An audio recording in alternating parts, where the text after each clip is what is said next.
Welcome sa munting YouTube channel natin guys.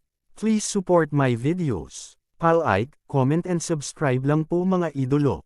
Maraming salamat po. Story Present, Myriad World Inventory Box. Kabanata 61. Pagkatapos noon, pumunta si Huang Feng sa ilang silid at isa-isa itong tiningnan. Hindi sa mayroon siyang anumang espesyal na libangan, ngunit gusto niyang hanapin ang silid ni Suyamo. Pagkatapos ng lahat, hindi niya hinayaang matulog si Suyamo sa sofa ng isang gabi. May 3 silid dito, 2 sa mga ito ay pinalamutian. Malinaw, may ibang tao na nakatira sa lugar na ito bukod kay Suyamo, ngunit ang ibang tao ay wala sa bahay ngayon. Mabilis na nahanap ni Huang Feng ang silid ni Suyamo. Sa silid na iyon, may larawan ni Suyamo na inilagay malapit sa gilid ng kama. Sa silid ni Suyamo, ang kabuuang kulay ay pink. Makikita na ang magandang amo na ito na mukhang matalino sa labas ay pinanatili pa rin ang kainosentehan ng isang batang babae sa kanyang puso. Madaling mahanap ang kwarto ni Suyamo. Muli siyang tinulungan ni Huang Feng na bumangon, pagkatapos ay tinulungan siya sa kanyang silid at inihiga siya sa kanyang malambot na kama. Sa pagtingin kay Suyamo, na bahagyang namumula ang mukha, nakahiga sa kama na walang malay, ang puso ni Huang Feng ay medyo tumitibok pa rin. Pagkatapos ng lahat, si Suyamo ay may magandang mukha. Ngayon na ang kabilang partido ay nakahiga ng walang malay sa harap niya, si Huang Feng ay natural na may ilang iniisip sa kanyang puso. Gayunpaman, ang pagkakaroon ng pag-iisip ay hindi nangangahulugan na kikilos si Huang Feng. Hindi siya ang uri ng taong nagsasamantala sa iba, kaya pilit niyang pinigilan ang sarili. Vamat, nang yumuko si Huang Feng at tatakpan na sana ng manipis na kubrekama si Suyamo, biglang nagpumiglas si Suyamo na bumangon, at nagsimulang umawang ang kanyang bibig. Masusuka na daw siya, kikilos na sana si Huang Feng, ngunit mas mabagal pa rin siya. Direktang iniunat ni Suyamo ang kanyang ulo sa kanyang tagiliran, at pagkatapos, siya ay nagsuka. Pagkatapos magsuka, muling nahiga si Suyamo sa kama. Sa pagkakataong ito, tila naging mas komportable na siya at mahimbing na nakatulog. Gayunpaman, habang komportable si Suyamo, hindi komportable si Huang Feng. Sa pagtingin sa malaking piraso ng suka sa kanyang harapan, si Huang Feng ay gustong umiyak at tumawa. Sino ang naprovoke ko? Pinabalik ko ang magandang CEO, ngunit hindi ako nagsamantala. Sa halip, nasuka ako ng sobra. Ang amoy ng alak at iba pang hindi kanais-nais na amoy ay nagmula sa kanyang damit. Kumunat ang noo ni Huang Feng. Ang mga bagay na ito ay kailangang itapon, kung hindi, hindi niya ito matitiis. Kung alam ko lang sana kanina pa kita sinamantala. Tiningnan ni Huang Feng si Suyamo sa kama at nag-isip ng masama. Siyempre, akala lang pala. Wala siyang balak na isagawa ito.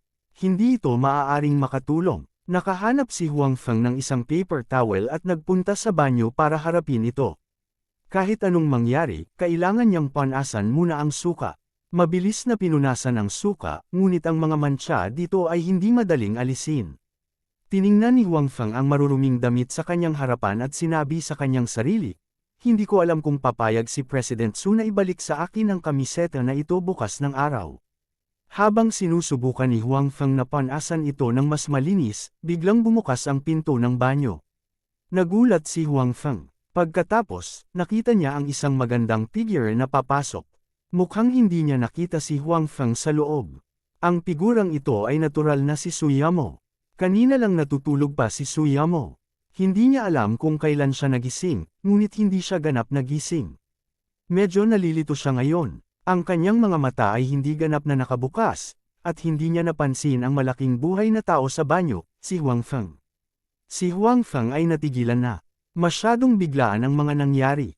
Wala siyang reaksyon hanggang ngayon. Nakatitig pa rin ang kanyang mga mata kay Suyamo. Tumayo si Suyamo. Medyo matino siya. Bigla siyang nakakita ng figure sa hindi kalayuan sa kanya. "Meng Zhao, pumunta ka rin sa banyo. Tapos na ako. Pwede ka na." Medyo nalilito na sabi ni Suyamo. Gayunpaman, agad na huminto ang kanyang mga galaw dahil bigla niyang naalala na si Meng Zhao ay malinaw na nagpunta sa isang business trip at hindi pa bumabalik. Paano siya makikita sa banyo ngayon? Kung hindi si Meng Zhao, kung gayon sino ang taong ito ngayon? Iminulat niya ang kanyang mga mata na medyo nahihirapan at tumingin sa figure. Pagkatapos, nanlaki ang mga mata ni Suyamo, at gising ang buong pagkatao niya. Isang mataas na decibel na tunog ang nagmula sa bibig ni Suyamo. Kung hindi soundproof ang bahay, malamang na tumawag ng pulis ang mga kapitbahay. Mapait na ngumiti si Huang Feng. Sa pagkakataong ito, hindi niya malilinis ang kanyang pangalan kahit na tumalon siya sa Yellow River.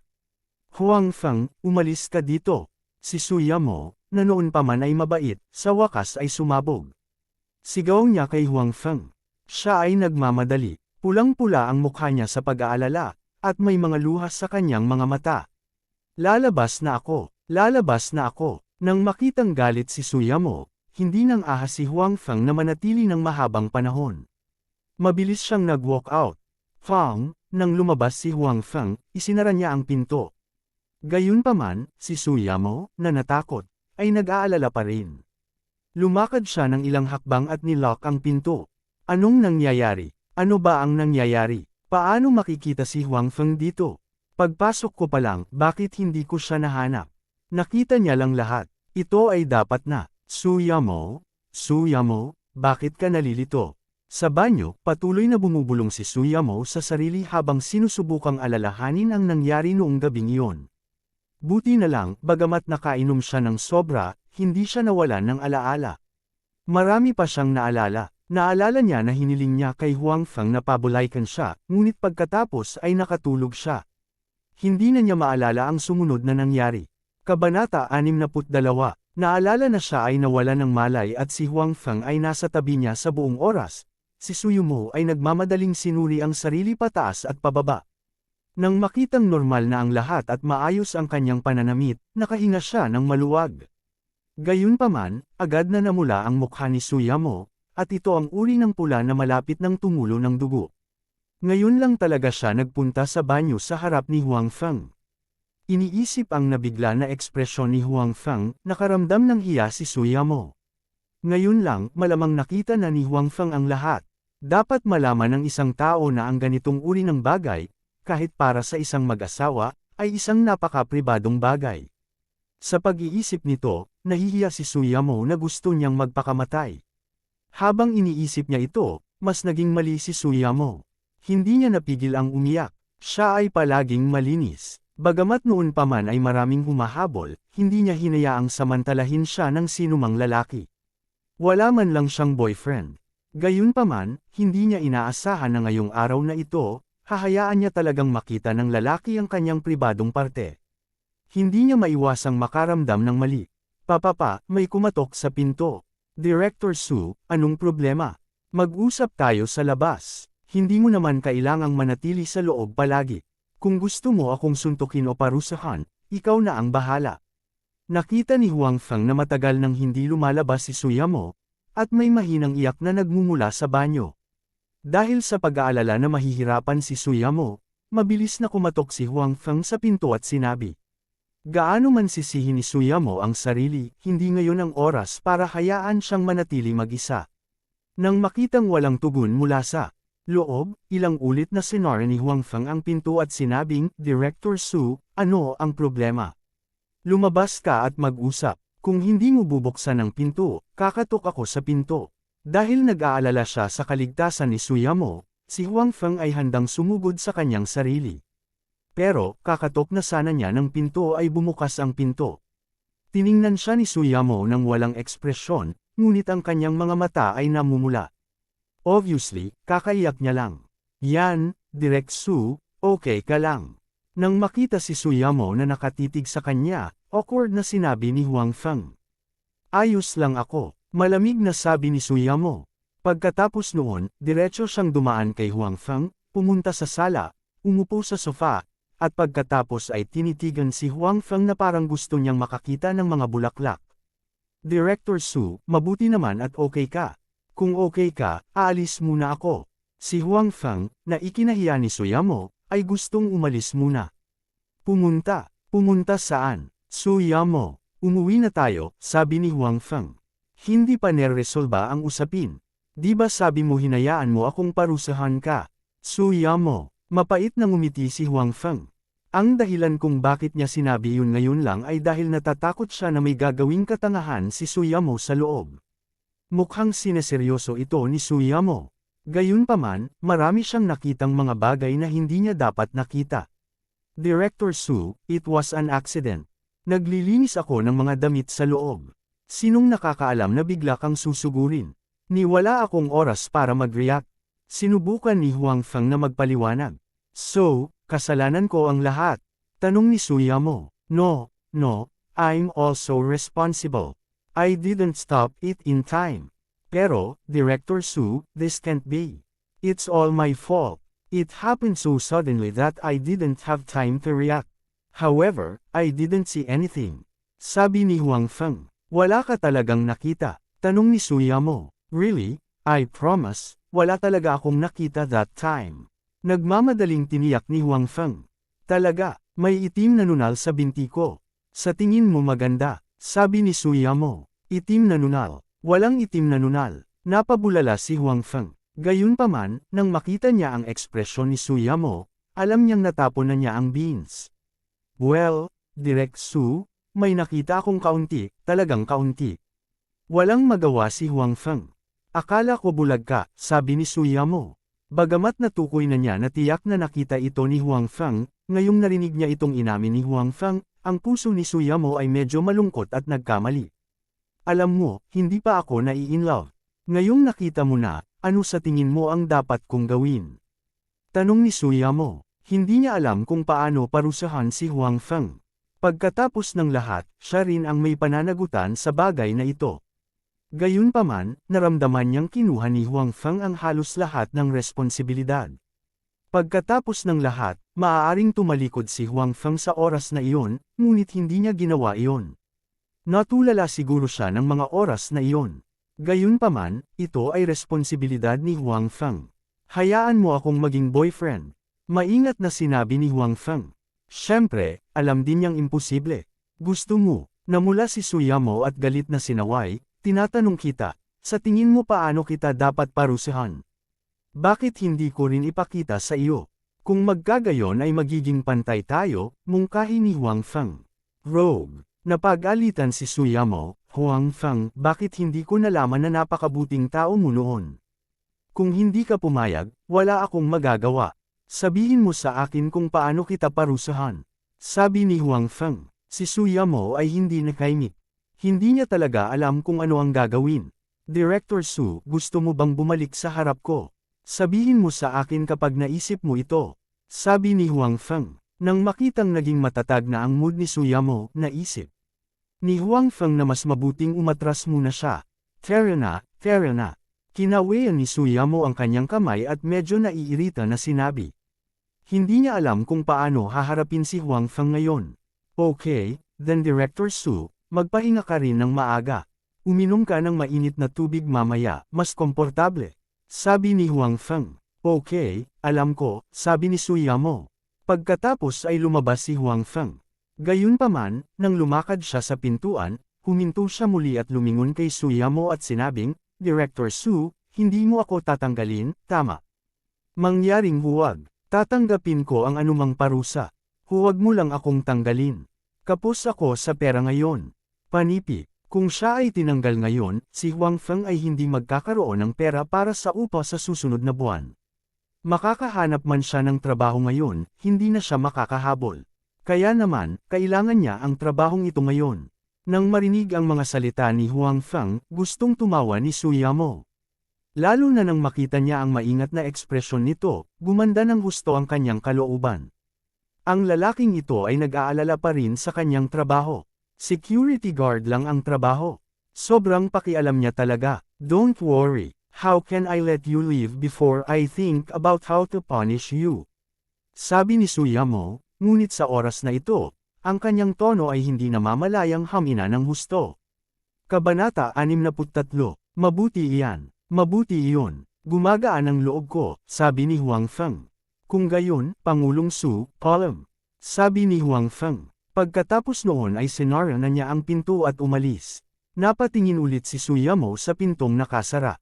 Tulala siya, naisip niya ang unang pagkakataon na nakita niya si Huang Feng. Tumakbo siya ng sobrang bilis para mahuli ang magnanakaw. Nang maglaon, sa ilalim ng pagtuturo ni Zhang Wei, si Huang Feng ay naging kanyang pansamantalang driver. Nakatulog talaga siya sa tabi niya. Pagkagising niya, medyo natulala din siya. Nang maglaon, sa tarangkahan ng pabrika, muli siyang iniligtas ni Huang Feng. Pagkatapos noon, pumunta si Tung Zian sa kumpanya para hanapin siya. Pagkatapos, lumitaw si Huang Feng at pinigilan siya.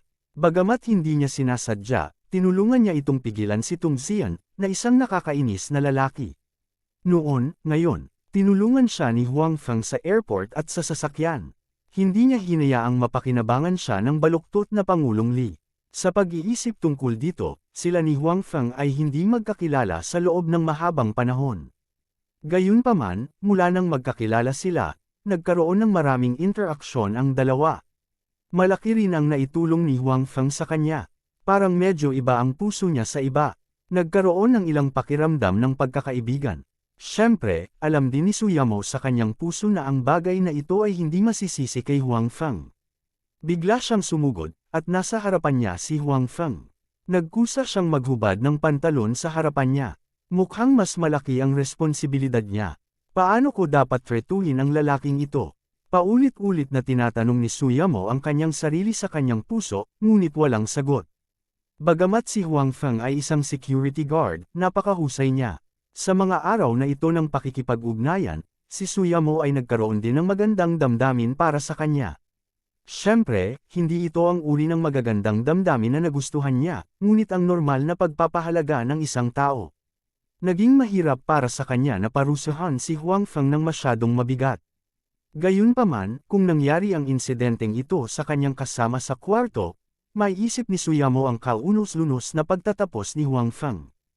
Ang pagiging expelled ay itinuturing na isang magaan na parusa. Baka pinahirapan siya hanggang sa puntong gusto na niyang mamatay na siya. Iniisip ang kahabag-habag na kalagayan ni Huang Feng, hindi. Napigilan ni Suyamo na matawa, kahit na hindi nakatanggap ng anumang parusa si Huang Feng. Gayunpaman, agad na nagising si Suyamo. Nalaman niyang matagal na niyang iniisip si Huang Feng. Naisip niya ang ilang bagay na nakausap niya.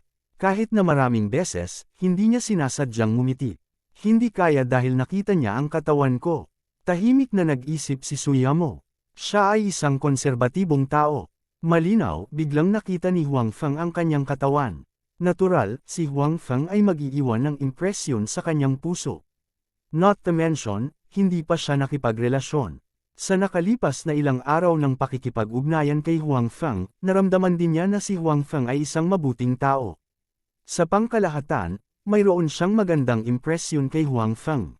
Habang iniisip ito ni Suyamo, bigla siyang nakarinig ng katok sa pinto. Ang biglaang tunog na ito ay bumulaga sa kanya. Kung tutuusin, nakatutok lang siya sa ibang bagay. Upang maging eksakto, ito ang bagay sa pagitan niya at ni Huang Feng. Gabi na, sino kaya yun? Tumayo si Suyamo at nag-isip ng may pag-aalinlangan. Umuwi ba si Meng Zhao ng maaga? Hindi dapat. Hindi siya tumawag para sabihing babalik siya ngayon. Kahit bumalik siya, nasa kanya ang susi. Hindi na kailangang kumatok sa pinto. Sino kaya ito? Si Suyamo ay may ilang pagdududa. Ilang tao ang pupunta sa kanilang lugar. Not to mention, sobrang late na ngayon. Isa pa, mag-isa pa rin siyang namumuhay. Natural, medyo natakot siya. Sino ta? Naglakad si Suyamo papunta sa pinto at hindi agad ito binuksan. Sa halip, sumigaw siya ng malakas sa pintuan. Ako ito. Ang boses ni Huang Feng ay tumunog sa labas. Hindi niya alam kung bakit. Nang marinig niya ang boses ni Huang Feng, nakaramdam ng kaginhawaan si Suyamo. Nawala rin ang takot na kanina lang sumikat sa puso niya. Walang pag-aalinlangan, binuksan ni Suyamo ang pinto. Pagkatapos ay naalala niya na si Huang Feng ay isa ring heterosexual. Masarap ba talagang papasukin siya ng sobrang late? Gayunpaman, sa pag-iisip tungkol sa nangyari noon, naramdaman ni Suyamo na si Huang Feng ay kapanipaniwala pa rin, ngunit ang kanyang mga mata ay medyo hindi tapat. Hindi ka ba umalis? Bakit ka bumalik? Tanong ni Suyamo na may kaunting pagbabantay. Nadaanan ko lang ang isang tindahan ng lugaw at naalala kong samuka ka lang pala. Dapat walang laman ang tiyan mo, kaya bumili ako. Itinaas ni Huang Feng ang lugaw sa kanyang kamay at sinabi kay Su Yamo. Ang puso ni Su Yamo ay tumibok ng malakas. Ang pag-aalala ni Huang Feng ay lalong nagpabilis ng tibok ng kanyang puso. Pwede ba akong pumasok? O kaya, maibibigay ko sa iyo. Tumingin si Huang Feng kay Su Yamo na nakaharang sa pinto ng walang ekspresyon. Akala niya ay galit pa rin ito at ayaw siyang papasukin kaya nag-propose siya na ibigay sa kanya ang lugaw. Pumasok ka na. Ang mga salita ni Huang Feng ay nagpagising kay Su Yamo, at may bakas ng pagkamahiyain sa kanyang puso. Tumalikod siya at nagsalita ng ilang salita, at pagkatapos ay pumasok, na parang hindi siya nang ahas na harapin si Huang Feng. Nasusuka ka lang, kaya dapat walang masyadong laman sa tiyan mo. Ang pag-inom ng lugaw sa ganitong oras ay mabuti sa iyong katawan. Kung hindi, ang pagtulog ng walang laman ng tiyan ay hindi mabuti sa iyong katawan. Inilagay ni Huang Feng ang lugaw sa coffee table at sinabi. Nang sabihin iyon ni Huang Feng, talagang nakaramdam ng gutom si Su Yamo. Hindi siya kumakain ng marami sa gabi, at isinuka na lang niya ang lahat. Ngayong naamoy na niya ang halimuyak ng lugaw, natural na siyang nakaramdam ng gutom. Director Su, bagamat maraming social activities ang mga tulad mo, mas mabuting uminom ka ng kaunti hanggat maaari sa hinaharap. Hindi magandang malasing ang iyong katawan. Sinabi ni Huang Feng na. Gusto niyang uminom ng kanyang sarili, ngunit alam niya kung paano kontrolin ang kanyang sarili. Bihira siyang malasing, kaya natural na naiintindihan niya ang sakit ng paglalasing at ang pinsala sa kanyang katawan. Hindi pinabulaanan ni Su Yamo si Huang Feng, at hindi rin niya sinisi sa pagiging masungit. Sa halip, mahina siyang tumugon, ngunit ang gilid ng kanyang mga mata ay nakatingin kay Huang Feng. Ayos lang, tapos aalis muna ako. This time, aalis na talaga ako. Makakasiguro ka at matulog ka na. Nakangiting sabi ni Huang Feng. Aalis ka. Hindi napigilan ni Su Yamo na sabihin. Pagkatapos sabihin iyon, naramdaman niyang hindi ito nararapat at ipinaliwanag niya, bakit hindi ka umupo ng mas matagal? Hindi, gabi na. Direk Su, pagkatapos mong kumain, magpahinga ka ng maaga. Sabi ni Huang Feng. Well, ihahatid na kita. Hindi na kailangan. Si Huang Feng ay medyo nalilito at nambobola pa rin sa pagbabago ng ugali ni Su Yamo. Hindi nagtagal, nang humarap si Su Yamo sa kanya, malamig pa rin ang mukha niya. Ngayon, bumalik na siya sa dati niyang estado at mas masigasig kaysa dati. Kabanata 64. Pinapanood si Huang Feng na lumabas ng pinto, isinara ni Su Yamo ang pinto at sumandal sa pinto. Tulala siyang napatingin sa mangkok ng lugaw sa coffee table. Mula noong bata pa siya, si Huang Feng ang unang taong nagmamalasakit sa kanya bukod sa kanyang mga magulang. Kahit ang kanyang matalik na kaibigan, si Xi Mengzhao, ay walang pakialam sa kanya. Hindi naman masama ang relasyon ng dalawa, ngunit medyo pabaya si Xi Mengzhao. Ito ay mas tulad ng siya ay nagmamalasakit sa kanya. Bihirang naisip ni Xi Mengzhao na alagaan ang mga tao. Sa orihinal, si Huang Feng ay may ilang espesyal na damdamin sa puso ni Su Yamo. Ngayon, mas malakas ang pakiramdam na ito. Umupo si Su Yamo sa sofa, kinuha ang mainit na sinigang na puting kanin, at tinikman ito ng bahagya. Pakiramdam niya ay napakatamis nito. Ayon sa bilis ng pagbalik-balik ni Huang Feng, nahulaan niya kung saan binili ni Huang Feng ang mangkok ng sinigang na puting kanin. Kanina pa siya nakapunta sa tindahang iyon at kinain, ngunit tiyak na hindi ito kasing sarap sa pagkakataong ito. Nagpalit na ba ang chef doon? Tahimik na nag-isip si Su Yamo habang dahan-daang nilalasap ito. Hindi nagtagal ay naubos niya ang isang mangkok ng sinigang na puting kanin, at mas gamaan ang kanyang tiyan. Nang sabihin ni Huang Feng na samukha siya, napansin din ni Su Yamo ang mantsa sa harap ni Huang Feng. Hindi na kailangang sabihin, alam niya kung sino ang sanhi nito. Sa pag-aakalang hindi lang siya natulog sa harap ni Huang Feng, kundi nasusuka rin siya, nakaramdam ng kahihiyan si Su Yamo. Palagi siyang matalino at may kakayahan sa harap ng iba. Paano siya palaging gumagawa ng kalokohan sa harap ni Huang Feng at ilantad ang isang pambihirang bahagi ng kanyang sarili? Sa katunayan, si Su Yamo ay bihirang lumahok sa mga ganitong pakikipag-ugnayan sa lipunan upang maprotektahan ang kanyang sarili. Nakisali man siya ay madalang na siyang uminom, lalo pang maglasing tulad ngayon. Ngunit ngayon, walang paraan. Kailangan na ngayon ng kumpanya na patatagin ang mga customer. Kinailangan niyang uminom kasama sila. Ang kanyang pagpapaubaya sa alkohol ay hindi mataas, at ang mga kasanayan sa pagmamaneho ni Huang Feng ay talagang hindi maganda. Siya ay lasing nang siya ay umindayog, kaya siya ay nagsuka. Hindi naman siya pwedeng maging kaaway ko, diba? Napaisip si Su Yamo sa sarili. Dahil sa ilang pakikipag-ugnayan niya kay Huang Feng, parati siyang nagpapakita ng kakaiba sa karaniwan. Sai, kung alam ko lang kanina, hiniram ko sana yung kotse niya. Sa gilid ng kalsada, mapait na naghihintay si Huang Feng ng kotse. Iniwan niya ang kotse ni Su Yamo sa lugar ni Su Yamo, at kailangang iwan ang susi sa bahay nito, kaya ngayon lang siya makakasakay ng taxi pauwi. Nang bumalik si Huang Feng sa kanyang tirahan, gabi na. Ngayon, siya ay nagpabalik-balik, nagpadala ng ilang tao, at nag-antala ng maraming oras sa lugar ni Su Yamo. Sa makatuwid, ito ay masyadong huli na ngayon. Gayunpaman, bagamat huli na, ang unang ginawa ni Huang Feng nang bumalik siya sa kanyang tirahan ay ang pag-check sa storage box. Gayunpaman, sa kanyang pagkabigo, wala pa rin siyang nahanap. Natagpuan ni Huang Feng na ang pagitan sa oras na ito ay medyo mahaba. Pakiramdam niya ay matagal na siyang walang nakuhang bago. Bagamat siya ay balisa, ang ganitong bagay ay hindi malulutas sa pamamagitan ng pagiging balisa. Ito ay ganap na nakadepende sa mood ng storage box. Ang sigurado ay halatang ayaw nitong palitan ng anuman ngayon. Sa makatuwid, alam ni Huang Feng na maaari siyang maghugas at magpahinga ng may depresyon. Ngayon, marami siyang bagay. Bagamat lumakas na ang kanyang pangangatawan, medyo nakaramdam pa rin siya ng pagod. Ang pinili ni Huang Feng na magpahinga ay meditation pa rin. Ang pagmumuni-muni ay hindi lamang nagpahintulot sa kanya na magkaroon ng mas mahusay na pahinga, ngunit pinahusay din ang akumulasyon ng mahika sa kanyang katawan. Pinapatay nito ang 2 ibon gamit ang isang bato. Sa ibang espasyo, ang mundo ng Immortal Doctor of Cooking 2. Sa oras na ito, gabi na rin. Si Yang Yiyang, na lumipat sa dinastiyang Qing, at si Emperador Qianlong, na nawalan ng alaala, ay nagpapahinga rin. Gayunpaman, may ilang hindi inanyayahang bisita sa kanilang tirahan. Alam ni Tang Long, ang pamangkin ng mahistrado ng Yangzhou City, na hindi siya mananalo sa paparating na Yangzhou Huaiyang Cuisine Food Competition mula sa kanyang tiyuhin. Kasabay nito, sabik na sabik siyang manalo sa nalalapit na Yangzhou Huaiyang Cuisine Food Competition, kaya nagkaroon siya ng masamang ideya tungkol sa libro. Binalak niyang samantalahin ang gabi para agawin ang walang kamatayang libro. Sa ganitong paraan, hindi lamang siya lalakas, ngunit mababawasan din niya ang lakas ni Yang Yiyang.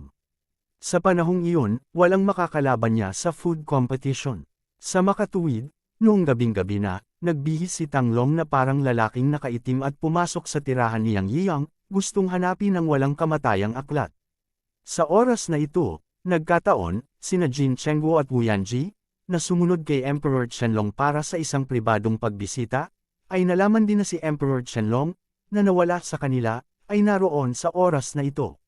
Sa makatuwid, silang dalawa ay nagbalat kayo din at pumasok sa gabi, sinusubukang hanapin si Emperor Qianlong.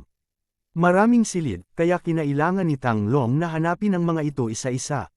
Gayunpaman, nagkataon siyang nakapasok sa silid ni Emperor Qianlong. Noong una, plano niyang umalis ng palihim at patuloy na hanapin si Yang Yiyang. Sa oras na ito, hindi niya alam kung sino si Emperor Qianlong. Gayunpaman, sa oras na ito, ang personal na bodyguard ni Emperor Qianlong, si Jin Chengguo, ay pumasok din sa silid at hinarangan si Tang Long. Gayunpaman, dahil nakasuot din si Tang Long bilang isang lalaking nakaitim, hindi natuklasan ni Jin Chengguo ang kanyang pagkakakilanlan noong una. Bakit ka nandito? Di ba pinapantik kita dyan? Sinabi ni Jin Chengguo kay Tang Long. Naisip niya na si Tang Long ay si Wu Yanjie, dahil napag-usapan na nila noon na titingnan nila ang bawat panig. Gayunpaman, ang hitsura ni Jin Chengguo ay nagulat kay Tang Long. Ngayong gabi, mag-isa siyang dumating kaya naman sigurado siyang hindi kasama sa mga tauhan niya ang taong ito. Kung tutuusin sa sinabi ng kabilang partido, halatang napagkamalan siya ng kabilang partido. Ano pa ang hinihintay mo? Bilasan mo at kumpirmahin mo kung ayos lang ang emperador o hindi. Nakita ni Jin Chengguo na tulala si Wu Yanji, kaya sinabi niya sa kanya. Anong emperador? Baliw ba ang taong ito? Napaisip si Tang Long sa kanyang sarili. Bagamat hindi alam ni Tang Long kung ano ang ibig sabihin ni Jin Chengguo, nagpasya siyang gawin ang pinakamahusay na paraan. Palihim siyang dumating ngayong gabi, at ayaw niyang ilantad ang kanyang pagkakakilanlan, kaya mahina niyang sinabi, "Sige, pupunta ako at tingnan." Pagkatapos ay naglabas si Tang Long ng punyal at handang salakayin si Jin Chengguo mula sa likuran. Sa oras na ito, biglang lumingon si Jin Chengguo, dahil nalaman niyang hindi niya matalik na kaibigan si Tang Long, si Wu Yanji. "Hindi ka si Wu Yanji. Sino ka?" Itinuro ni Jin Chengguo si Tang Long at nagtanong. Sa oras na ito, ang Qianlong Emperor sa kama ay nagising sa ingay na ginawa nilang dalawa. "Sino ito? Hindi mo ba ako matutulog?" Sa pagtingin sa Qianlong Emperor na tulala pa rin, tumalon si Tang Long sa kanyang tabi at idiniin ang punyal sa kanyang leeg. "Pumunta ka." Ibinaba ni Tang Long ang kanyang ulo at sumigaw kay Qianlong Emperor, pagkatapos ay bumaling kay Jin Chengguo at sinabing, "Buksan ang pinto." Okay. Ang emperador ay nasa kamay ng iba, kaya magagawa lamang ni Jin Chengguo ang sinabi niya. Kabanata 65. Nang dumating si Tang Long sa bulwagan kasama si Emperor Qianlong, dumating din sina Yang Yiyang at Wu Yanxie. Naisip ni Yang Yiyang na lahat ay naglalaro. Anong nangyayari? Sa oras na ito, dumating din ang dalawang dilag ni Tian Dihui. "Yang Yiyang, ibigay mo ang Immortal Book." Nakita ni Tang Long na lumitaw ang pangunahing tauhan at mabilis na sinabi kay Yang Yiyang. "Tang Long." Sa sandaling magsalita si Tang Long, natukoy ni Yang Yiyang ang pagkakakilanlan ng kabilang partido mula sa boses. "Paano mo ako nakilala?" Nang makitang nakilala siya ni Yang Yiyang, tinanggal lang ni Tang Long ang kanyang maskara at sinabing, "Sabi ko, kayong mga sinaunang tao, sa tingin mo ba sa pagtatakip ng mukha mo, hindi ka makikilala ng iba?" Walang imak na sabi ni Yang Yiyang.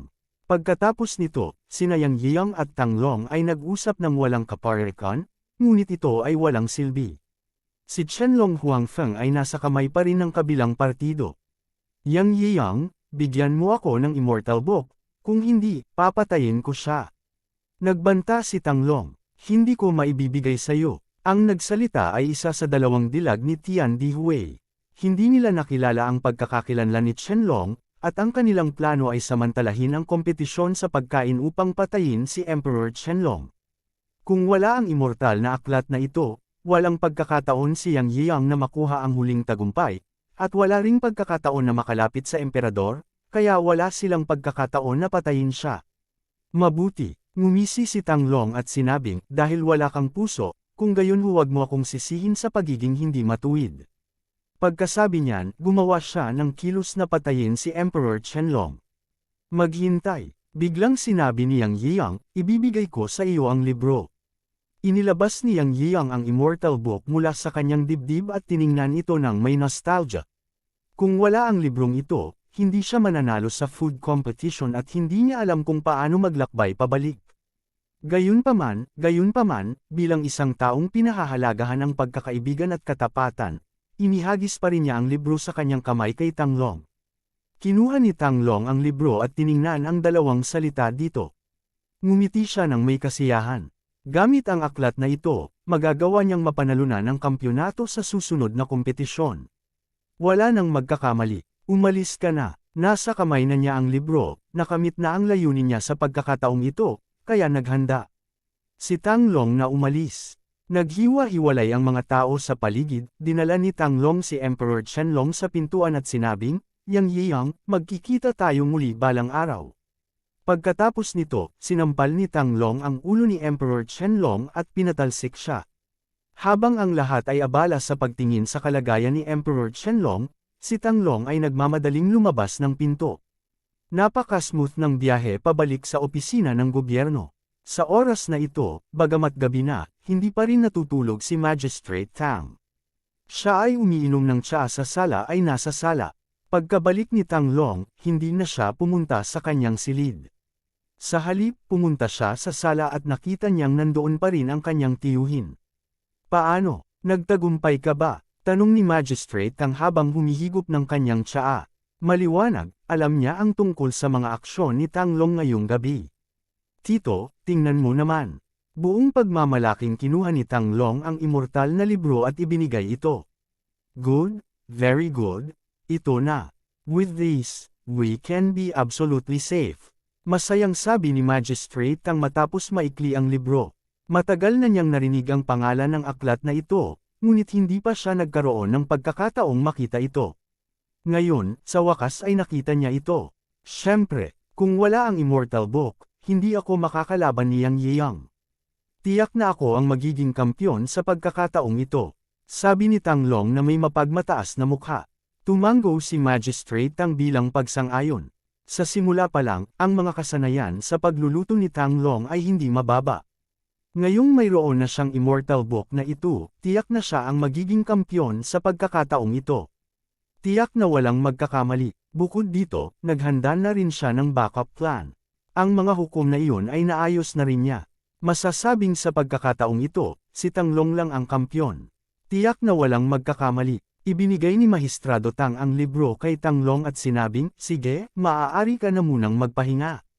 Dapat mong panatilihing mabuti ang aklat na ito. Hindi lamang ito makakatulong sa iyo na maging kampyon sa kompetisyong ito. Ang bagay na ito ay tiyak na isang kayamanan. Naiintindihan ko, sinabi ni Tang Long, kung gayon ay pupunta ako at magpapahinga muna. Pumunta ka, ikan-away ni Magistrado Tang ang kanyang kamay at sinabi. Sa pagtingin sa likod ni Tang Long, sinabi ni Magistrate Tang sa kanyang sarili, ang opisyal ng asin ng Yangzhou ay mananatili sa mga kamay ng ating pamilya Tang magpakailanman. Pagkabalik ni Tang Long sa kanyang tirahan, naghilamos lang siya at natulog. Tuwang-tuwa niyang binuklat ang walang kamatayang aklat at nalaman niyang napakalawak at malalim ang nilalaman sa loob. Mas komprehensibo ito kaysa sa natutunan niya noon. Ito rin ay mas makinang. Higit sa lahat, ang walang kamatayang aklat na ito ay magtuturo sa kanya kung paano magluto ng hakbang-hakbang ng walang kaunting paglihis. Talagang karapat-dapat itong tawaging Immortal Book. Napabuntong hininga si Tang Long. Alam niya ang kahalagahan ng Immortal Book na ito. Bumangon siya sa kama at nakakita ng isang kahon at inilagay ito sa ibaba. Hindi niya ito ilalabas bago ang food competition. Matapos ilagay ang libro, tiningnan ni Tang Long ang kahon ng may kasiyahan. Pagkatapos, bumalik siya sa kama. Medyo pagod siya sa pahirap ngayong gabi. Bukod dito, sa wakas ay nakuha niya ang aklat ng mga immortal na gusto niya. Napaka-good mood niya kaya hindi nagtagal ay nakatulog na siya. Hindi nagtagal pagkatapos na makatulog si Tang Long, isang mahinang liwanag ang kumislap sa kahon at pagkatapos ay nawala. Ang parehong ilaw ay kumislap sa kahon ni Huang Feng sa Earth. Komportable, kinaumagahan, nagising si Huang Feng mula sa pagmumuni-muni.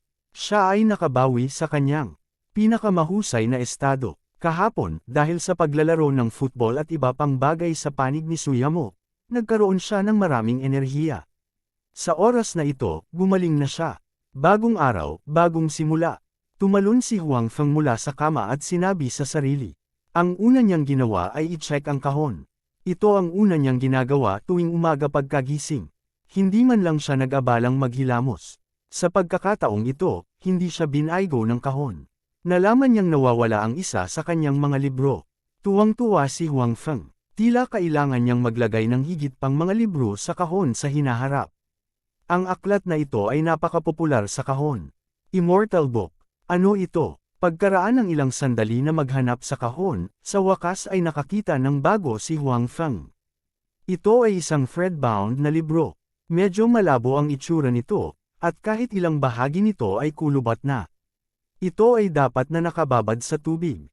Sa pagtingin sa aklat na ito na mukhang hindi masyadong maganda, napasimangot si Huang Feng. Sa pagkakataong ito, hindi naman siya nakapagpalit ng walang kwenta diba? Kung tutusin, walang nagsabi sa kanya na ang kaong ito ay maaari lamang makipagpalitan ng magagandang bagay. Gayunpaman, ang aklat na ito na mukhang hindi masyadong maganda ay may napakadominanteng pangalan. Bukod dito, ang mga salita sa aklat na ito ay tradisyonal na mga karakter na Tsino. Bagamat hindi alam ni Huang Feng ang lahat ng tradisyonal na karakter na Tsino, maaaring hanapin ang mga ito sa internet. Kaya naman, hindi naging mahirap para sa kanya na maunawaan ang nilalaman ng libro sa pagkakataong ito. Kabanata 66, Immortal Book, sa Immortal Doctor and Divine Chef 2, ang kayamanan na ibinigay ng God of Cookery sa transmigrator na si Yang Yang.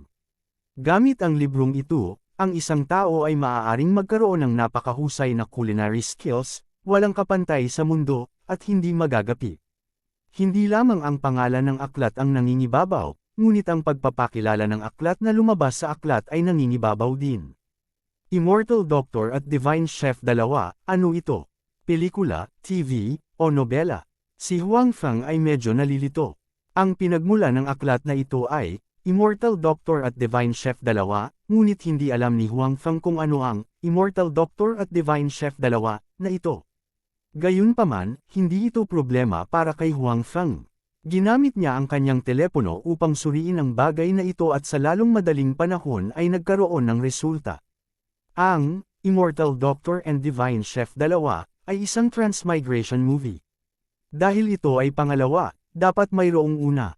Ayon sa panimula, medyo nakakaloka ang nilalaman ng pelikulang ito. Gayunpaman, upang mas maunawaan ang Immortal Book na ito, nagplano pa rin si Huang Feng na matuto pa tungkol dito. Nag-download siya ng pelikula at pinanood niya ito kapag may oras siya mamaya.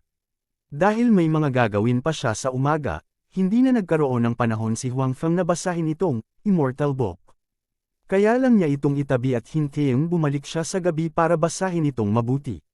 Sa umaga, may laro pa si Huang Feng at ang iba pa. Sa pagkakataong ito ay isang corporate team mula sa ibang lungsod. Nanalo rin ang pangkat na ito kahapon, kaya ngayong nagkita ang dalawang koponan, ang mananalo ay lalahok sa laro sa susunod na Sabado, at ang natalo ay maaaring bumalik. Dahil ito ay isang laro upang matukoy ang mananalo, bagamat maraming kumpanya ang kalahok, walang gaanong mga laro na lalahukan. Kung si Huang Feng at ang iba pa ay pinalad na makarating sa dulo, mayroon na lamang silang 3 laro na natitira, kasama na ngayon. Sa madaling salita, ang laro ng football sa taong ito ay magtatapos sa susunod na linggo. Hindi nagtagal ang ikot, pagkatapos ng lahat, ang kanilang pangunahing gawain ay pumasok pa rin sa trabaho. Ang pagtrato ngayon ni Huang Feng ay iba sa kahapon. Ito ay higit sa lahat dahil ang pagganap ni Huang Feng kahapon ay nagpaningning sa mga mata ng iba. Sa isang sitwasyon kung saan ang kakayahan ng lahat ay halos pareho, ang pagganap ni Huang Feng ay napakahusay. Bagaman hindi siya marunong maglaro ng football, ang kanyang bilis at ang kanyang pagtalon ay natukoy na ang kanyang pagganap ay magiging mas mahusay kaysa sa iba. Matapos makasakay sa bus ngayon, ang pansamantalang coach ay umupo pa nga mismo sa tabi ni Huang Feng at binigyan siya ng mga pointer. Bagamat hindi niya mapapahusay ang mga kasanayan ni Huang Feng sa maikling panahon, maaari niyang turuan si Huang Feng ng ilang karanasan sa laro at kung paano kumilos ng matalino. Gusto rin ni Huang Feng na manalo, kaya naalala niya ito ng seryoso. Nang makita ng coach na nakasuot pa rin si Huang Feng ng leather na sapatos ngayon, nagbago ang kanyang mukha. Noong una ay gusto niyang sisihin si Huang Feng, ngunit huli na ang lahat kahit na bumalik siya ngayon. Bukod dito, nagsuot din si Huang Feng ng leather na sapatos kahapon at mahusay na naglaro, kaya sa huli, nagkunwari siyang hindi niya ito nakita. Sa laro ngayon, hindi nakapalit si Huang Feng. Nasa starting lineup siya, bagamat kakilakilabot pa rin ang kanyang mga kasanayan, ang kanyang bilis ay nagpatakot pa rin sa mga kalabang manlalaro. Bukod dito, ang koponan ni Huang Feng ay hindi na tulad ng kahapon, kung saan hindi sila nakipagtulungan sa kanya. Ngayon, ipinasa nila ang bola kay Huang Feng nang magkaroon sila ng pagkakataon. Sa maraming pagkakataon, napakalayo ang naipasa ng bola dahil alam nilang napakabilis ng takbo ni Huang Feng. Kung ang mga kalabang manlalaro ay tumakbo kasama si Huang Feng, hindi nila malalampasan si Huang Feng. Sa makatuwid, kahit na ang mga kasanayan ni Huang Feng ay kakilakilabot at siya ay nag-aksaya ng maraming mga pagkakataon, ang mga kalabang manlalaro ay hindi mga propesyonal pagkatapos ng lahat, kaya siya ay nagkaroon ng maraming mga pagkakataon. Sa huli, hinayaan talaga nila siyang maka-score ng 2 goal, at nanalo muli ang kanilang panig sa score na 2-1. Pagkatapos manalo, natural na tuwang-tuwa ang lahat. Noong una, wala silang masyadong pag-asa, ngunit ngayon, dahil sa biglaang pagsulpot ni Huang Feng, nanalo sila ng 2 magkasunod na laro. Maaari silang magpatuloy sa paglalaro sa susunod na linggo. Bukod dito, hindi na nila kailangang magtrabaho, at maaari silang makakuha ng pera. Natural na handang maglaro sila ng football. Dati, maraming tao ang hindi nag-sign up dahil hindi sapat ang kanilang mga pamantayan. Dumating man sila, sayang ang oras at walang gaanong subsidyo. Gayunpaman, ang kasalukuyang sitwasyon ay malinaw na hindi ganoon. Dahil nanalo sila sa laro, napakaganda ng atmosphere nang bumalik sila, ngunit hindi sumali si Huang Feng. Sa halip, pinapanood niya ang pelikulang na-download sa kanyang telepono. Anong ginagawa mo? Sa tabi niya, nakita ni Brother Wang na hindi nagsasalita si Huang Feng at nilalaro niya ang kanyang telepono. Lumingon siya at tumingin at sinabing, nanunood ng sine. Oo, sinabi ni Huang Feng nang hindi itinaas ang kanyang ulo. Sa pelikulang ito, lumitaw ang Immortal Book, hindi nagtagal, ngunit hindi pa rin alam ni Huang Feng ang papel nito. Hindi nagsalita si Brother Wang, nanood din siya saglit, at pagkatapos ay sinabi na may masamang tingin. Ito ay isang blockbuster na pelikula, gusto mo bang manood ng ganitong uri ng pelikula? Tama si Brother Wang, talagang nakakaloka ang pelikulang ito. Ang pakikipag-usap sa telepono sa pagitan ng moderno at sinaunang panahon, sa paglalakbay patungo sa dinastiyang Qing, ang pangunahing tauhan ay ligtas at maayos ng walang tirintas, at kahit na marami sa mga linya sa pelikula ay lubhang nakakabigla. Okay lang naman, nakakatamad naman, pampalipas oras lang. Sabi ni Huang Feng, siya mismo ay hindi mahilig manood ng ganitong uri ng pelikula, ngunit ang Immortal Book na nakuha niya ay mula sa naturang pelikula. Bukod dito, nalaman din ni Huang Feng na ang papel ng Immortal Book na ito ay medyo nakakagulat din. Ang papel nito ay natural na tulungan ng taong nagmamay-ari nito na gumawa ng masasarap na pagkain, ngunit ang proseso ng pagluluto ay tulad ng pagsasanay sa martial arts, at kadalasan, ang mga pinggan ay hindi niluto sa apoy, ngunit sa pamamagitan ng panloob na enerhiya o iba pang martial arts upang mapabilis ang pagkahinog. Siyempre, ang pelikulang ito ay medyo nakakagulat sa simula, kaya hindi katanggap-tanggap na magkaroon ng karagdagang linya. Bukod dito, ngayong ang Aklat ng mga Immortal, na ito ay nasa mga kamay ni Huang Feng, umaasa pa siya na ang Aklat ng mga Immortal na ito ay magiging kasing lakas hanggat maaari. Kahit na ito ay labis na katawa-tawa at nakakagulat, handa siyang tanggapin ito. Saglit na nanood si Brother Wang at pagkatapos ay nawala ng interes na magpatuloy sa panunood, ngunit pinanood ito ni Huang Feng ng may sarap. Nalaman niya na kahit na ang pelikulang ito ay medyo nakakagulat, hindi imposibleng panoorin ito para masaya. Nang matapos ang buong pelikula, naunawaan din ni Huang Feng kung ano itong Immortal Book at kung paano ito gamitin. Walang paraan. Nakuha niya ang aklat na ito, ngunit walang manual ng pagtuturo, kaya maaari lamang siyang umasa sa panunood ng pelikula upang matuto. Buti na lang at medyo detalyado ang paliwanag sa pelikula. Una sa lahat, ang Immortal Book, na ito ay talagang upang matulungan ang mga tao na matuto kung paano magluto. Gayunpaman, iba ito sa kung paano natutong magluto ang mga ordinaryong tao sa totoong buhay. Sa totoong buhay, pagkatapos matutunan ng isang tao kung paano gumawa ng isang tiyak na ulam, siya ay patuloy na magluto ng ulam na iyon sa hinaharap. Habang dumarami ang oras at bilang ng beses na siya ay nagluluto ng ulam, ang kanyang pamamaraan ay magiging mas mahusay, at ang lasa ng ulam ay magiging mas masarap. Kabanata 67. Gayunpaman, ang Immortal Book, na ito ay malinaw na hindi ganito. Kapag mayroon ka nito, maaari kang gumawa ng mga pagkaing mas masarap kaysa sa iba. Masasabing walang paghahambing. Ito ay isang napakalaking kalamangan. Gayunpaman, hindi ito maaaring hayaan kang matuto kung paano lutuin ang ulam na ito magpakailanman. Kapag nawala ang Immortal Book na ito, kahit na sinunod mo pa rin ang mga naunang hakbang sa pagluluto ng ulam na ito, hindi na magiging kasing sarap ng dati ang lasa ng ulam. Ito ang mahiwagang bahagi ng aklat na ito. Gayunpaman, hindi ito walang mga benepisyo. Hanggat nasa kanya ang aklat na ito, kahit na hindi sinasadya ni Huang Feng kung paano magluto, ang mga pagkaing ginawa niya ay magiging top-notch. Sa kasong ito, hindi niya kailangan na gumugol ng oras at lakas upang matuto. Bukod dito, kung ang aklat na ito ay ibinigay sa iba, maaaring hindi ito kapaki-pakinabang dahil ayon sa mga kinakailangan nitong Immortal Book, sa proseso ng pagluluto, kailangan ng isa na gumamit ng panloob na puwersa o kung fu. Ang ibang mga tao ay walang ganitong kakayahan, ngunit si Huang Feng ay nagkataong natuto ng panloob na puwersa, upang magamit niya ang immortal na aklat na ito ng perpekto. Dati, iniisip ko pa kung may makukuha ba akong formula para kumita, kung nagbebenta ba sa iba o nagbukas ng sarili kong shop. Pero ngayon may nakuha akong katulad, pero hindi pa rin kumita. Pinatay ni Huang Feng ang pelikula, ipinikit ang kanyang mga mata, at tahimik na nag-isip sa kanyang puso. Hindi dapat kumita ng pera ang librong ito. Kung ibinente niya ito, hindi ito magagamit ng mga ordinaryong tao. At saka, dahil hindi ordinaryong formula ang librong ito, pagdating ng panahon, hindi niya ito maipaliwanag. Sa makatuwid, maaari lamang niyang gamitin ito sa kanyang sarili. Gayunpaman, pagkatapos gamitin ito, tila wala itong epekto. Maging chef mismo, mukhang hindi ito mas mahusay kaysa sa kasalukuyang sitwasyon. Magbukas ng sarili niyang restaurant. Not to mention na wala siyang puhunan ngayon, kahit meron siya na lang ang chef.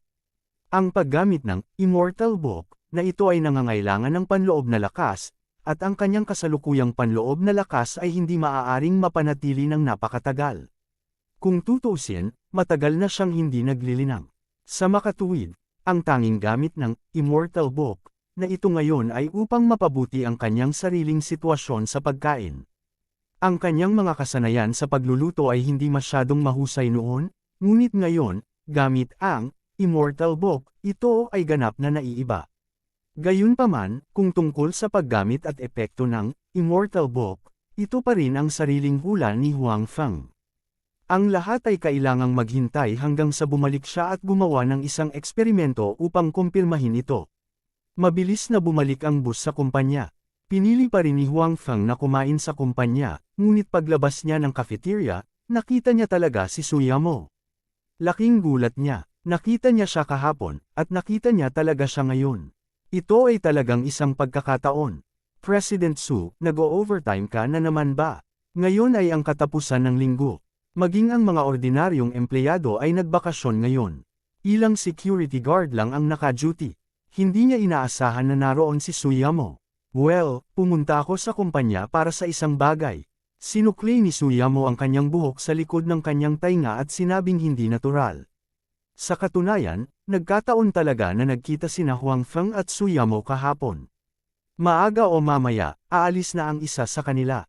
Gayunpaman, ngayon ay hindi ganito. Si Su Yamo ay orihinal na walang kinalaman.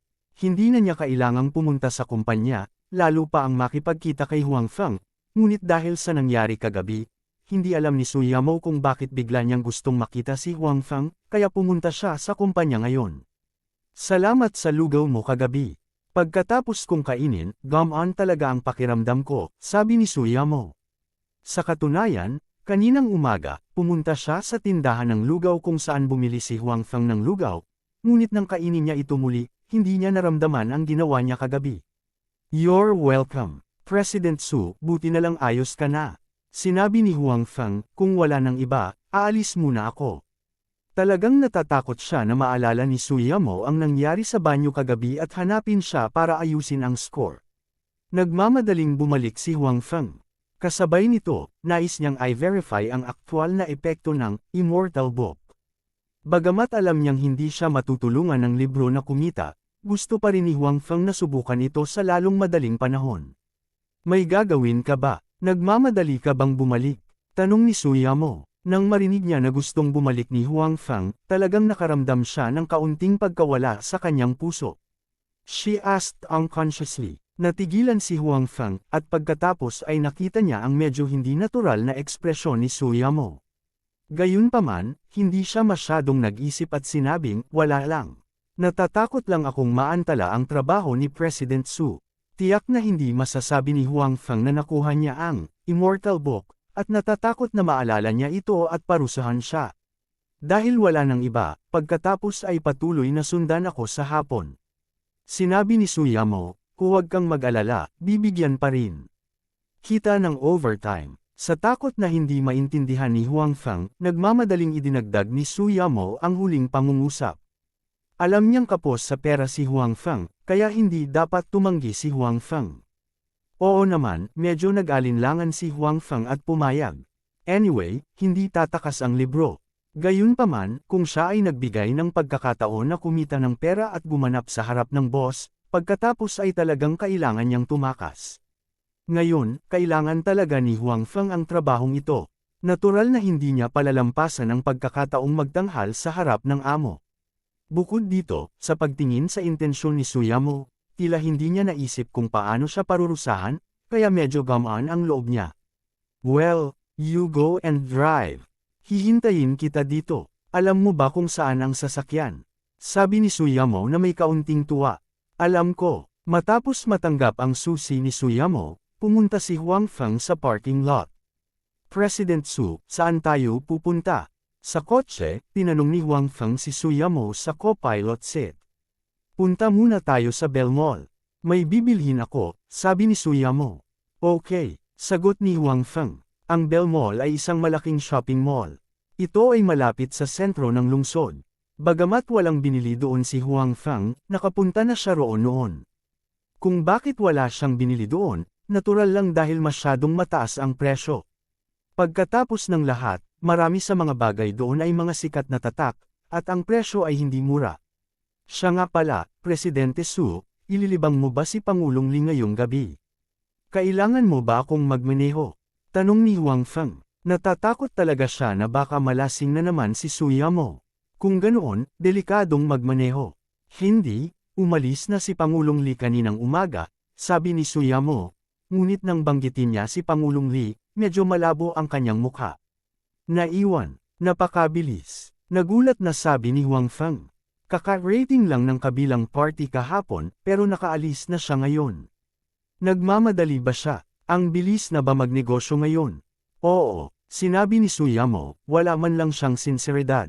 Alam mo na kamakailan lang ay nagkaroon ng problema ang kumpanya natin. Napakalapit na ni President Lee sa kabilang partido. Sa pagkakataong ito, dumating siya ng walang sinseridad. Sa palagay ko ay naparito siya upang makita tayong gumawa ng kalokohan. Hindi binanggit ni Suyamo na gusto talaga ni Pangulong Lee na samantalahin ang pagkakataong ito para hilingin sa kanya na samahan siya. Paano pumayag si Suyamo sa ganitong uri ng bagay?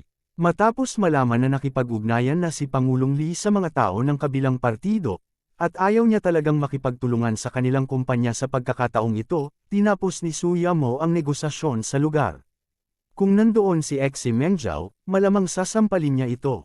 Gusto niya talagang samantalahin siya. Hindi ba siya naghahanap ng kamatayan? Kabanata 68. Sa kapuot talaga itong si Manager Lee. Originally, nag-aalala ako na baka ang ginawa ko kahapon ay makasira sa negosyo ni Manager Su. Ngayon, parang napakadali para sa kanya ng ginawa ko kahapon. Sabi ni Huang Feng habang nagmamaneho. Kahapon, palihim niyang niloko si Manager Lee. Bagamat napakasaya niya, nag-aalala rin siya na masisira niya ang negosyo ni Suyamo. Pagkatapos ng lahat, personal na pinuntahan siya ni Suyamo. Obviously, sobrang pinahahalagahan niya pa rin siya. Dapat siya ay isang mahalagang customer ng kumpanya. Gayunpaman, ngayon ay tila siya ay dapat na maging mas malupit kahapon. Nang marinig ang mga salita ni Huang Feng, ang bibig ni Suyamo ay nagpakita ng bakas ng isang ngiti. Naalala din niya na sinadya ni Huang Feng si Manager Lee sa airport kahapon sa loob ng kotse. Sa susunod, hindi mo kayang tretuhin ang mga customer ng ganito. Hinikayat ni Suyamo. Sa pagkakataong ito, hindi niya sinisisi si Huang Feng, ngunit natatakot din siya na tretuhin ni Huang Feng ang mga customer ng ganito sa hinaharap. Hindi magiging maganda iyon. Paano kaya iyon? Agad na sinabi ni Huang Feng, nakita kong hindi tapat ang lalaking iyon, kaya niloko ko siya. Tiyak na hindi ko ito gagawin sa ibang mga customer. Tumango si Suyamo. Hindi rin niya akalain na si Huang Feng ay isang taong walang alam. Maya-maya, dumating na silang dalawa malapit sa Bell Mall. Sinabi ni Huang Feng kay Suyamo, Manager Su, dapat ba kitang hintayin dito, o sumama sa iyo? Nagkunwaring nag-alinlangan si Suyamo at sinabing, wala kang gagawin dito, at naiinip ka. Sumama ka sa akin. Okay, I'll park the car and come. Sabi ni Huang Feng. Sa pagtingin sa sasakyang papunta sa parking lot, baka sa mukha ni Suyamo ang pagkahiya. Sa katunayan, pumunta siya dito kaninang hapon sa ilalim ng pagkukunwari ng mga pampublikong gawain. Walang importanteng gagawin dito, mamili lang. Siyempre, hindi ito simpleng pamimili, ngunit kay Huang Feng. Sa katunayan, ang bagay kahapon ay nagpapahina pa rin kay Suyamo. Hindi man kalakihan ng kumpanya ni Manager Lee, kailangan din ito sa kanila ngayon. Gayunpaman, hindi niya inaasahan na matatalo siya ng kanyang katunggali dito. Ang mas nakakapuot ay may mga ideya talaga si Manager Lee, ang pervert na ito, tungkol sa kanya. Nakakadiri talaga isipin. Sa makatuwid, matapos tumanggi si Suyamo na ipagpatuloy ang negosasyon kay Manager Lee ngayon, gusto niyang lumabas sa pamimili para maibsan ang kanyang pagkabagot. Gayunpaman, nang magpasya siyang mag-shopping, ang unang pumasok sa isip niya ay hindi si Exim Yangzhao, na kasama niya noon sa pamimili, kundi si Huang Feng, na tumulong sa kanya kahapon at labis na nag-aalala tungkol sa kanya sa gabi. Kasabay ng pagtatagpo sa banyo, sinakop ni Huang Feng ang maraming espasyo sa kanyang puso ng hindi namamalayan. Para kay Suyamo, na hindi pa nakipagrelasyon, ang hitsura at pagganap ni Huang Feng ay nagbigay sa kanya ng magandang impresyon sa kanya ng hindi namamalayan. Kaya naman, nandoon ang eksena ng pagpunta niya sa kumpanya ngayon. Alam din niya na malamang nalalabas si Huang Feng sa pinto ng cafeteria ng kumpanya sa oras na iyon, kaya sinadya niyang dumaan doon. Siyempre, si Suyamo ay palaging isang napakarasyonal na tao. Napakalinaw niya tungkol sa kanyang nararamdaman para kay Huang Feng ngayon. Ito ay hindi kinakailangang tulad, ngunit ito ay tiyak na siya ay may isang magandang impresyon. Hindi siya nag-aalangan na tao. Dahil maganda ang impresyon niya kay Huang Feng, hindi niya inisip na makipag-ugnayan pa kay Huang Feng upang madagdagan ang kanyang pangunawa. Hindi ito nagbago dahil si Huang Feng ay isang security guard lamang. Sa totoo lang, medyo naiinis si Suyamo kamakailan. Ngayong nagkaproblema na ang kumpanya, kahit si CEO Lee at ang iba pa na walang lakas ng loob na magsalita ng malakas sa harap ng kanyang kumpanya ay gustong i-bully siya. Ito ay talagang nagpa-depress sa kanya. Kaya naman, gusto niyang mapawi ang kanyang pagkabagot, at ang pamimili ay malinaw na isang magandang paraan para mailabas ang kanyang depresyon. Manager Su, alis na tayo. Hindi nagtagal, nagpakita muli si Huang Feng. Natarante si Suyamo kay Huang Feng. Pagkatapos ay tumanggo siya at tumalikod para pumasok, ngunit iniisip niya si Huang Feng. Binigyan siya ni Huang Feng ng kakaibang pakiramdam kumpara sa ibang mga empleyado. Kapag nakita siya ng ibang mga empleyado, maaaring nambobola siya o natatakot sa kanya. Nang makibagay si Huang Feng sa kanya, mas naramdaman niya ang pantay na paraan sa pagitan ng magkakaibigan. Para bang hindi siya ang amo ng kumpanya, at hindi lang siya isang maliit na security guard. Napaka-espesyal ng pakiramdam na ito, nagustuhan din ito ni Suyamo. Bukod dito, nalaman din niya na si Huang Feng ay may ugali. Nakita na niya ang ugali nito dati. Hindi lang ito nakita sa mga young masters at young ladies ng malalaking pamilya sa kabisera. Normal lang sa kanila na magkaroon ng ganitong ugali dahil sa kanilang kapanganakan at edukasyon. Gayunpaman, si Huang Feng ay isang ordinaryong tao lamang. Isang tao mula sa isang napaka-ordinaryong pamilya. Nanganganib pa nga siyang matulog sa lansangan anumang oras. Gayunpaman, natagpuan niya ang ganitong uri ng nakalalasing na ugali sa kanya. Dapat malaman na ang ganitong uri ng pag-uugali ay hindi karaniwan kahit sa kabisera. Karaniwang posible para sa mga taong nagmula sa isang siglong mayamang pamilya na magkaroon ng ganitong uri ng ugali. Ang ganitong uri ng ugali ay maaaring hindi nararamdaman ng mga ordinaryong tao. Magiging komportable lang silang tingnan si Huang Feng. Gayunpaman, alam ni Suyamo na ang ganitong uri ng ugali ay napakabihirang. Ito ay isang uri ng tiwala sa sarili mula sa loob palabas, ngunit wala itong uri ng nakakainis na kay-abangan. Ang ganitong uri ng ugali ay lumitaw na ngayon sa isang ordinaryong tao. Hindi nito magawang mausisa ang mga tao. Isa ito sa mga dahilan kung bakit naging interesado si Suyamo kay Huang Feng noon. Ang ganitong uri ng pag-uugali ay wala sa parehong kasarian, ngunit ito ay talagang kaakit-akit sa kabaligtaran na kasarian. Karaniwan, ang kabaligtaran ng kasarian ay naaakit sa mga taong may ganitong uri ng ugali nang hindi nalalaman. Sa katunayan, hindi na malaya ni Huang Feng na ang kanyang sariling ugali ay sumailalim na sa isang malaking pagbabago. Ang unang pagkakataon na nagbago ito ay noong naunawaan niya ang mahika ng storage box. Sa oras na iyon, napagtanto niya na maaaring hindi siya ordinaryo sa hinaharap. Kaya naman, kahit maliit pa lang siyang security guard noon, hindi siya naguguluhan sa kinabukasan. Puno siya ng kumpiyansa. Ang pangalawang beses na nagbago ang kanyang ugali ay noong nilinang niya ang kanyang mahika at lakas sa loob. Ang paglilinang ng dalawang bagay na ito ay talagang nagdulot sa kanya na sumailalim sa mga pagbabagong nakakasira ng lupa, lalo na nang pinagsama niya ang dalawang pamamaraan ng paglilinang ng silangan at kanluran, na naging dahilan upang siya ay sumailalim sa isang malaking pagbabago mula sa loob palabas. Kung ito ay sa nakaraan, tiyak na hindi siya at hindi maglalakas loob na makipag-usap sa pinuno ng pantay-pantay. Kung tutuusin, natatakot siyang magkamali at mawala ng trabaho. Gayunpaman, noong kasama niya si Suyamo ngayon, madalas na pantay ang pag-uusap nila. Ito ay dahil sa magandang ugali ni Suyamo. Siyempre, dahil din ito sa sariling psikolohikal na pagbabago ni Huang Feng. Gayunpaman, alam man niya o hindi, ang kasalukuyang Huang Feng, kahit na walang malaking pagbabago sa kanyang lakas ng ekonomiya, ang kanyang ugali at kaisipan ay nagbago ng malaki. Dahil sa mga pagbabagong ito, naging mas namumukod-tangi siya at mas kaakit-akit. Kabanata 69. Dahil weekend noon, ang daming tao sa Belly Mall. Mukhang interesado si Suyamo sa pamimili. Hanggat nagustuhan niya ang isang bagay, susubukan niya ito, at si Huang Feng ang naging taong tumulong sa pagsusuri nito. Gayunpaman, hindi nagtagal ay nalaman ni Huang Feng na si Suyamo ay talagang isang hanger ng damit. Kahit anong suotin niya, maganda siya. Kahit na ito ay maliwanag na pula, ang iba ay maaaring maging masyadong vulgar o masyadong maliwanag. Gayunpaman, sa kanya, walang ganoong pakiramdam. Nakasilaw pa rin siya kaya hindi maalis ang tingin sa kanya ng mga tao. Maraming lalaking dumating sa pamimili kasama ang kanilang mga kasintahan o amo ang nakatutok kay Suyamo. Kahit saan siya magpunta, siya ang magiging sentro ng atensyon. Dahil gusto niyang magpakawala, bumili si Suyamo ng maraming bagay ngayon. Sa kanila, ang mga damit ang pinakamarami. Bukod dito, hindi niya tiningnan ang presyo nang bumili siya ng mga bagay. Dahil sa sitwasyong ito, medyo natahimik si Huang Feng.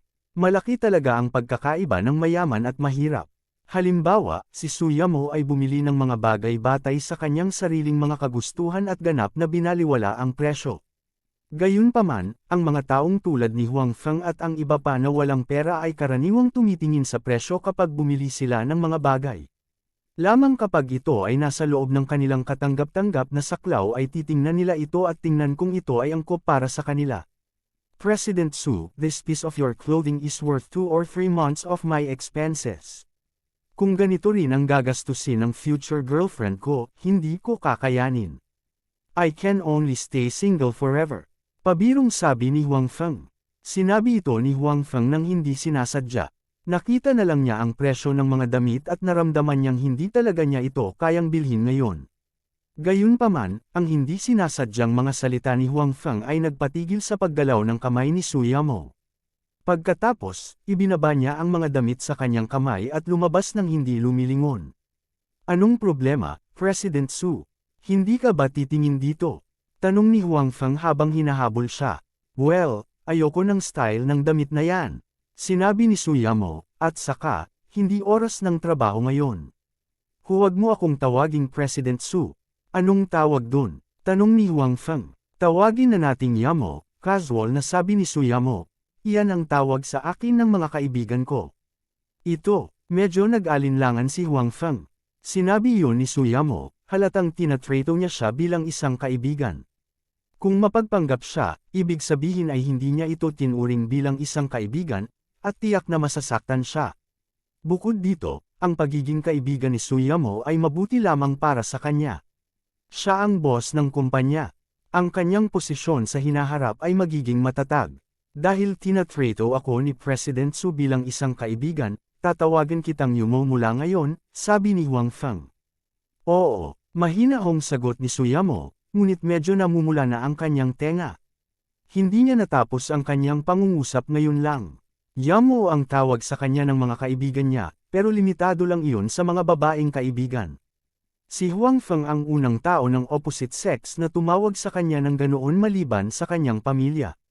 Siyempre, hindi alam ni Huang Feng ang sitwasyong ito, at hindi niya maintindihan ang kahulugan ng pangalang ito.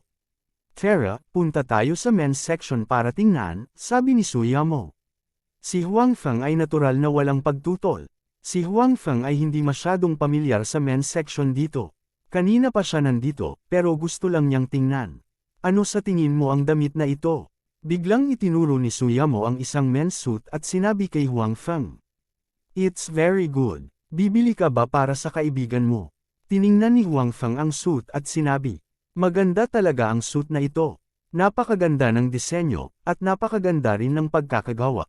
Siyempre, ang presyo ay napakapare-pareho din sa mga pakinabang nito. Oo, hindi itinaas ni Suyamo ang kanyang ulo at sinabing, ang figure ng kaibigan ko ay katulad ng sa iyo. Tulungan mo akong subukan ito. Kung kasya ito, bibili ako. Oo naman, bagamat hindi siya mismo ang bumili nito, hindi tinanggihan ni Huang Feng ang pagkakataong magsuot ng ganoon kagandang suit. Bukod dito, nakakatulong din ito kay Suyamo. Nang lumabas si Huang Feng sa fitting room na nakasuot ng mamahaling suit, hindi lang ang mga mata ni Suyamo ang nagliwanag, kundi maging ang mga waitress dito ay nakatitig kay Huang Feng nang nagniningning na mga mata. Gayunpaman, nang makita nila si Suyamo na kasama ni Huang Feng, lumabo ang liwanag sa kanilang mga mata. Bagamat hindi niya inakala na siya ay pangit, kumpara kay Suyamo, ito ay parang pagkakaiba sa pagitan ng alitaptap at buwan. Ano sa tingin mo? Lumapit si Huang Feng kay Suyamo at sinabi. Natural na nasisiyahan siya sa suit. Sa kasamaang palad, wala siyang pera upang bilhin ito sa kanyang sarili. Nagdesisyon din si Huang Feng. Kapag may pera na siya, bibili siya ng isa. Ang murang produktong ito ay talagang iba sa mahal. Halatang iba ang pakiramdam ng suot nito. Well, hindi masama. Tumango rin si Suyamo. Ang kasalukuyang ugali ni Huang Feng ay mabuti na. Kasabay ng suit ay mas gamwapo pa ito. Then buy this one. I think your friend will like it. Sabi ni Huang Feng. Paano ka nakakasigurado? Sabi ni Suyamo. This suit is so good. The material is also exquisite. It is comfortable to wear. Napakamahal ng presyo. How can she not like it? Sabi ni Huang Feng. Gusto mo ba? Sabi ni Suyamo. That's for sure. Napag-isipan ko na. Kapag may pera na ako, pupunta talaga ako dito para bumili nitong suit. Sumang-ayon si Huang Feng. Tumango si Suyamo at tumigil sa pagsasalita. Pagkatapos, nagpatuloy siya sa pamimili. Gusto mo pa bang bumili ng marami? Tanong ni Huang Feng. Well, I want to buy a few more sets. I can't always wear this one. Totoo yan. Pero, thoughtful ka talaga. Sabi ni Huang Feng. Pagkatapos, lumabas muli ang sigasig ni Suyamo na bumili ng mga bagay. Kapag nakakita siya ng isang bagay na sa tingin niya ay mabuti, hihilingin niya kay Huang Feng na subukan ito. Ang sigla niya ay mas naging masigasig kaysa noong bumili siya ng sarili niyang damit. Bilang resulta, hindi nagtagal at napuno na ng mga pakang bag ang mga kamay ni Huang Feng. Karamihan sa kanila ay mga gamit ng lalaki, kasama na ang mga damit, sapatos, medyas, bulsa ng pantalon, at iba pa. May mamahaling relo pa. Sa pagkakita ng napakaraming mamahaling bagay, nahulaan ni Huang Feng na hindi ito ibibigay ni Suyamo sa kanyang kasintahan. Tama ba? Kung hindi, bakit siya bibili ng napakaraming magagandang bagay?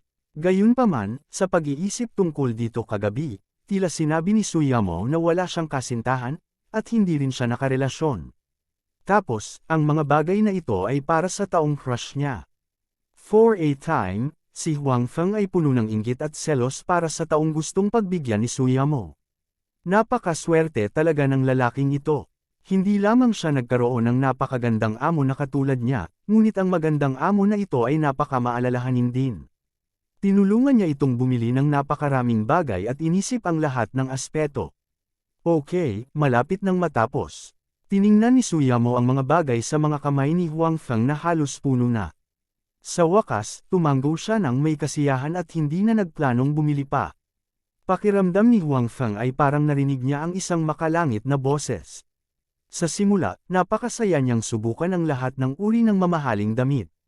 Gayunpaman, pagkatapos ng ilang beses, ayaw na niyang subukan. Kung tutuusin, nakakapagod. Bukod dito, sinusubukan niya ang mga damit ng ibang tao. Natural, wala siyang gaanong sigla. Kabanata 70, magpahinga muna tayo at uminom, sabi ni Suyamo. Okay, gayunpaman, nang malapit nang umalis ang dalawa, may dalawang pamilyar na figure ang biglang lumitaw sa kanilang tabi. Baliw, bakit ka nandito? Biglang tumunog ang boses ni Guo Liang, na may pagtataka sa kanyang tono. Nilinga ni Huang Feng ang kanyang ulo at nakita na ang dalawang pamilyar na figure ay sina Guo Liang at Zhou Ruolan. Sa pagtingin sa malalaki at maliliit na bag sa mga kamay ni Guo Liang, kitang-kita na dumating din ang dalawa para mamili. Kahapon, nang tawagan ni Huang Feng si Guo Liang, namimili ang dalawa. Hindi niya inaasahan na lalabas pa rin sila ngayon para mamili. Ang ganda talaga ng energy nung dalawa. Nagkataon na nandito rin sila at nakilala si Huang Feng. Pagkatapos magtanong ni Guo Liang, ang kanyang mga mata ay walang kamalay-malay na tumingin kay Suyamo. Hindi niya maiwasan. Masyadong maganda si Suyamo. Naakit niya ang mga mata ng mga tao saan man siya magpunta. Lalong naguluhan ang puso ni Guo Liang. Parang kasama ni Madman ang dilag na ito. Nandito ako para samahan ang pinuno bilang isang kuli. Iminuwestro ni Huang Feng si Suyamo sa tabi niya. Leader, tumingin si Guo Liang kay Suyamo na may pagdududa. Napakagandang babae ang pinuno ng Madman. No wonder pinilit niyang maging security guard doon at tumanggi siyang umalis. Hindi naman pwedeng dahil sa magandang leader na ito, diba? Oo, sinabi ni Huang Feng, ito ang boss ng aming kumpanya, si Miss Suyamo. President Su, ito ang kaibigan kong si Guo Liang. Ang kagandahan sa tabi niya ay ang kanyang kasintahan, si Zhou Ruolan. Hello, ngumiti si Suyamo at nanguna sa pagbati. Hello, ang ganda talaga ni President Su. Papuri ni Guo Liang. Siyempre, nagsasabi siya ng totoo. Salamat, sabi ni Suyamo. You brat, ayaw mong pumunta sa amin dahil sa magandang amo na to, di ba? Sa oras na ito, nag-uusap sina Zhou Ruolan at Suyamo. Habang si Guo Liang ay palihim na lumapit kay Huang Feng at nagtanong. What are you talking about? She's my boss. She's a rich and beautiful woman. Anong kinalaman niya sa akin? Galit na sabi ni Huang Feng. Wala pa akong nakitang amo na dinadala ang kampanya sa kasarian para mamili. Tsaka sa men's section sila namimili. Sinabi ni Guo Liang, marami kang damit na panlalaki dito. Oo, pero hindi para sa akin yon. Kuli ako at model. Para sa mga kaibigan niya ang mga bagay na ito. Sabi ni Huang Feng. Talaga, si Guo Liang ay may ilang pagdududa.